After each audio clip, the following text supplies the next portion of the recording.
Você sabia que existe uma semelhança entre crianças brasileiras e japonesas? Fica aqui comigo nesse vídeo que eu vou contar um pouquinho para vocês sobre isso. Muitos de vocês já devem ter visto imagens, vídeos de crianças japonesas tendo suas rotinas no dia a dia, não é mesmo? E uma coisa que me chamou muito a atenção é que as crianças japonesas costumam andar sozinhas nas ruas.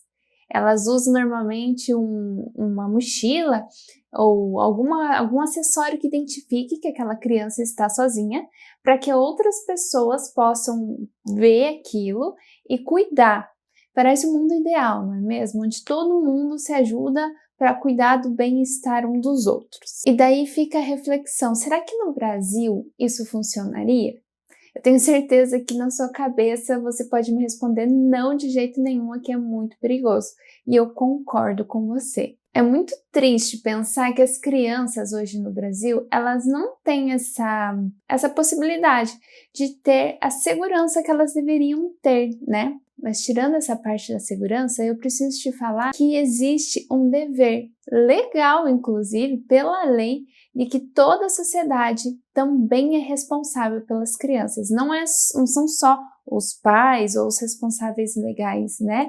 Mas o governo e a sociedade toda, a gente tem o dever de observar aquela criança, de cuidar daquela criança. E é essa a semelhança que eu falei lá no começo do vídeo, porque assim como as crianças japonesas, as crianças brasileiras, elas também têm essa proteção de que todo mundo está ali observando e cuidando dela. Mas eu sei que muitas pessoas não sabem sobre isso, porque a gente não tem tantas informações em relação a isso, né? Na verdade, eu acho que existe uma falta de informação de várias coisas no nosso país. E às vezes a gente não sabe como agir, como, por exemplo, cuidar de uma criança que está sozinha na rua, porque a gente não sabe que a gente tem que agir, que a gente tem que cuidar, a gente não sabe os nossos deveres, os nossos direitos, né? E às vezes a gente fica ali naquele limbo do não saber e, consequentemente, do não agir. Então eu te peço que já compartilhe esse vídeo com as pessoas, porque muitas outras pessoas precisam saber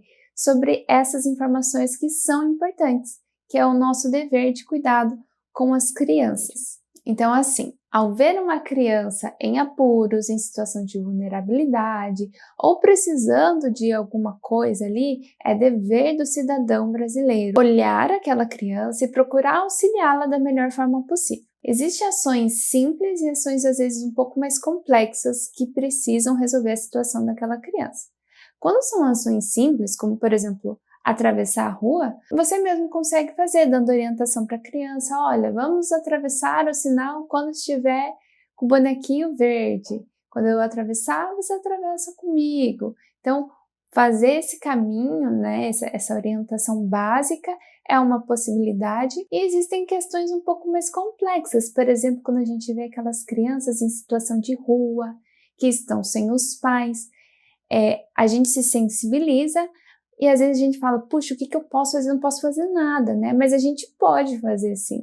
A gente pode ligar para os órgãos competentes, que normalmente são os conselhos tutelares da sua cidade. Então, se você vê uma criança, um adolescente em situação de rua, sem ir para a escola, normalmente eles ficam, né, fora da escola, em uma situação de vulnerabilidade, você pode sim perguntar para aquela criança se ela está sozinha. E, se for o caso, você pode chamar o conselho tutelar, porque ele vai lá, vai olhar aquela criança, vai olhar a necessidade que ela está precisando ali e vai suprir, vai cuidar dela da melhor forma possível. Mas olhar para as crianças é o nosso papel enquanto cidadãos. E assim, eu descobri uma coisa fenomenal que eu quero compartilhar com vocês. Existem alguns projetos, alguns trabalhos que veem o mundo sob a perspectiva da criança. E tem um projeto que eu gostaria de compartilhar, que eu acho que todo mundo deveria conhecer. É o projeto Urban 95. Esse projeto é sensacional. Eles pensam a cidade e toda a mobilidade urbana sob a visão de uma criança e dos seus cuidadores, a criança de até 95 centímetros. Lógico, não é uma mini cidade que eles falam, a proposta não é essa, mas transformar os lugares, as cidades, para que as crianças e os seus cuidadores tenham uma mobilidade melhor, que elas consigam enxergar as coisas de uma forma melhor. Então, as cidades normalmente são projetadas para os adultos, né? Para os adultos, para pessoas sem deficiência, e enfim, mas as crianças, as pessoas com deficiência, os idosos, as gestantes, essas pessoas elas precisam sim de uma cidade mais acessível. E esse projeto é muito legal, porque daí ele trabalha sob a perspectiva das crianças, sabe? É muito joia. Ele é um projeto mundial, né, global, de iniciativa global, mas tem cidades aqui no Brasil que já aderiram a esse projeto. Então, é muito legal de ver, de conhecer. E é lindo de ver. Porque quando a gente fala da infância, a gente às vezes pensa só na parte educacional, né? Só com pedagogos, psicólogos. Mas existem uma gama de profissionais que estão trabalhando pensando nas crianças, trabalhando com as crianças e para as crianças. Por exemplo, nesse caso, engenheiros, arquitetos. A gente tem várias outras profissões, né? Nutricionistas que cuidam da saúde das crianças, do alimento que elas vão comer lá na escola. Eu tenho uma amiga que ela é fenomenal, uma nutricionista, e ela trabalhou já em escola com as criancinhas. Temos fonoaudiólogos, temos pessoas do direito, então existe assim, do serviço social, então existem vários profissionais ali para atender aquelas crianças. E até para concluir esse assunto, é importante falar sobre essa gama de profissionais, porque para atender as crianças, a gente fala que existe uma rede de proteção. Existem vários profissionais, vários órgãos, várias pessoas, inclusive os pais, a escola, né?